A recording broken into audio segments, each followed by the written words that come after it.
Have you ever wanted to own your own home? Is your credit score finally fixed up enough to allow you to purchase a new house? After years of saving money, do you finally have enough money for that down payment? What's up guys, Robert here. I'm a real estate agent here in El Paso, Texas. In this video, I will be discussing with you guys on how to buy a house from start to finish. Before we get into the video, like always, go ahead and hit that subscribe button and click that notification bell so that you guys get notified every single time that I post content on here. And also, don't forget to hit that like button for the YouTube algorithm. Let's first start off by saying that buying a home is probably going to be the biggest investment that anyone will ever make in their lives. Well, I guess not if you're making $1 million deals every single day.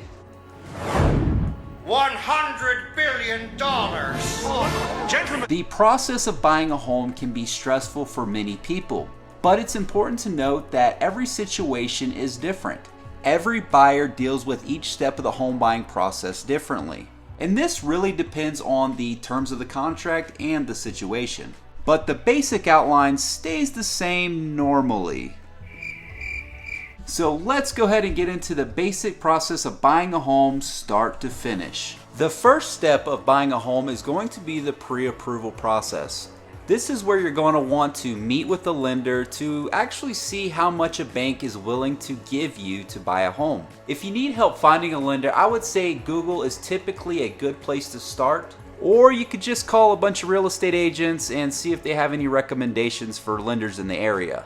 A mortgage lender will typically look at your income, your debts, your cash on hand, and obviously your credit score to determine if they are going to lend you money and ultimately how much money they can lend you.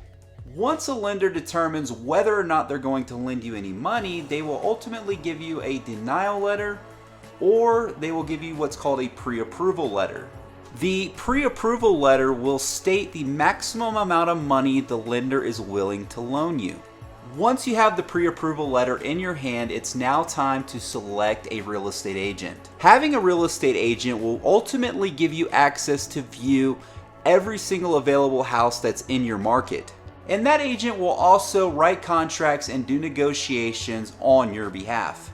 And in almost every situation, the seller's agent will ultimately pay your buyer's agent their commission for their services. Once you have selected a real estate agent to use, you're going to want to send them a copy of your pre-approval letter. And this is so that the agent knows exactly how much money you've been approved for so that they can start looking for houses within that price range. Also, as the buyer, do not be afraid to go ahead and jump on Zillow or any other real estate website to go view houses. And ultimately tell your agent what houses that you would like to go view. In most cases, the buyer will actually find the house or the property that they ultimately end up buying. Now, the next step in the real estate process is to actually go out and view homes. Now, you typically go and view multiple houses with your agent over multiple weekends. It's important to note that while you're viewing these houses, make sure you make notes to your agent of what your likes and dislikes are so that they can adjust what kind of houses and what types of houses that you guys are viewing. Now, once you find that house that you really like, you can then go ahead and let your agent know that you want to make an offer on that property. Now, the offer is also another name for the sales contract. This original offer or contract will be used throughout the entire transaction process. Your agent will go ahead and write up the sales contract, and in the contract it will stipulate how much you're offering for the house, how much money you're putting down, and what type of loan you're going to be using to buy the house. In this contract will also be listed any contingencies, concessions, and obviously the closing date of the transaction. Now, most of the time the seller is probably going to ask for a proof of funds just to make sure you're able to actually buy their house. Now, for proof of funds, your agent is going to submit your pre-approval letter alongside the contract that they submit to the seller. Pro tip: before submitting a proof of funds with the offer, always ask your lender for a revised pre-approval letter reflecting the exact dollar amount of your offer. You never submit a proof of funds more than what you're offering. This would ultimately give the seller all of the leverage in the negotiation process and leaves a big opening for the seller to ask for more money from you. How do you know all this? What are you, some kind of real estate agent? Oh, he's a realtor. There is a difference somehow. Now, once the contract is binding, meaning that you as the buyer and also the seller have both signed the contract, you will then go ahead and write 2 checks. One to the title company for the earnest money deposit, and the other check written out to the seller for the option period. Now, the earnest money deposit will be held in an escrow account until closing day, and on closing day, that will then be credited back to you towards your closing costs. The option money, however, will be given to the seller to pay for an option period within the contract. Now, this option period usually runs between 1 to 2 weeks and starts as soon as the contract is signed by both the buyer and the seller. As the buyer, you have the option to exit out of the contract at any time for any reason without any repercussions. If you're going to exit out of the contract, you must do it within that option period.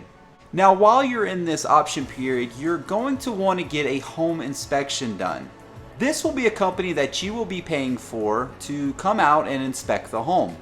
Now, the home inspection company will be going and inspecting and looking for damages, anything that's wrong with the house. They will look at the foundation, the roof, the windows, the appliances, the plumbing, the electrical, pretty much everything.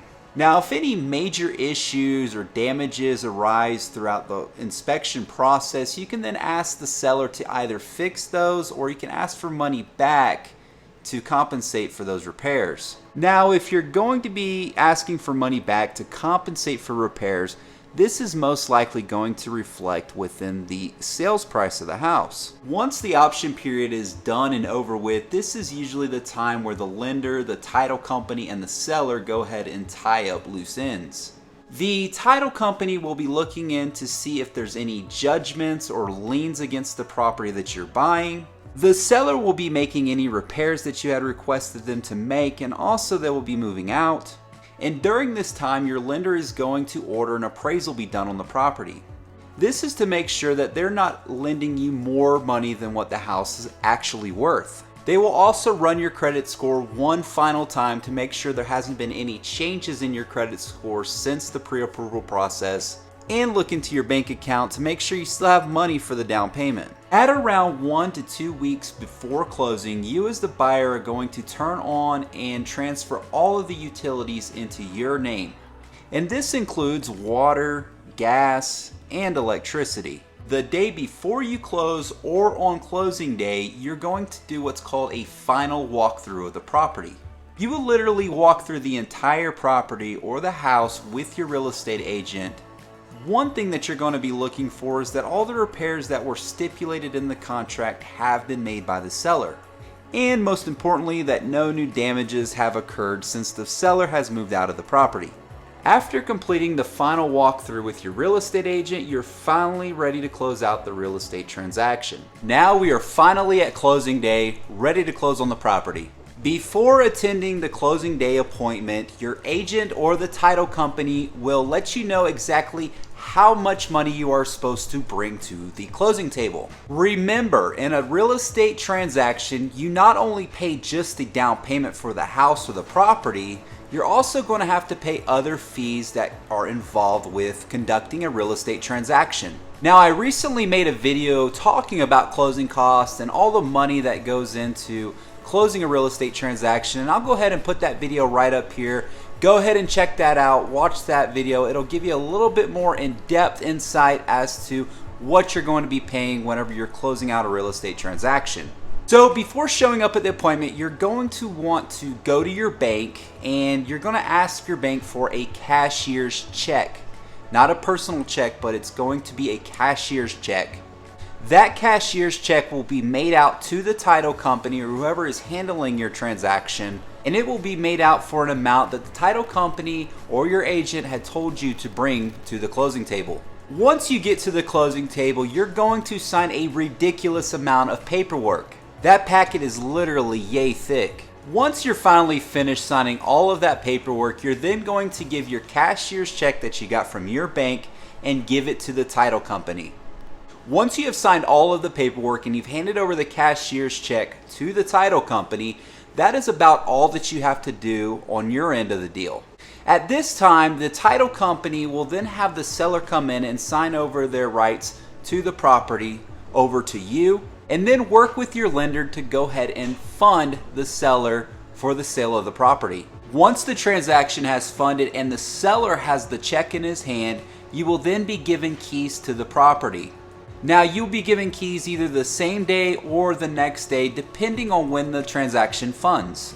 Once you have the key in your hand, the transaction is officially over, and you're now the proud owner of a new home. So guys, that is the real estate transaction process from start to finish, from beginning to end. And I hope you guys got a lot of value out of this video. It was definitely a long video and a lot of information to take in. Guys, if you've recently bought a home and your transaction went just like this, or was it a little bit differently, I would love to hear about it. Go ahead and leave it down in the comments section. Also, if you're new to the channel, go ahead and hit that subscribe button. Turn on that bell notification so that you get notified every single time that I post content on here. Like always, have a great day.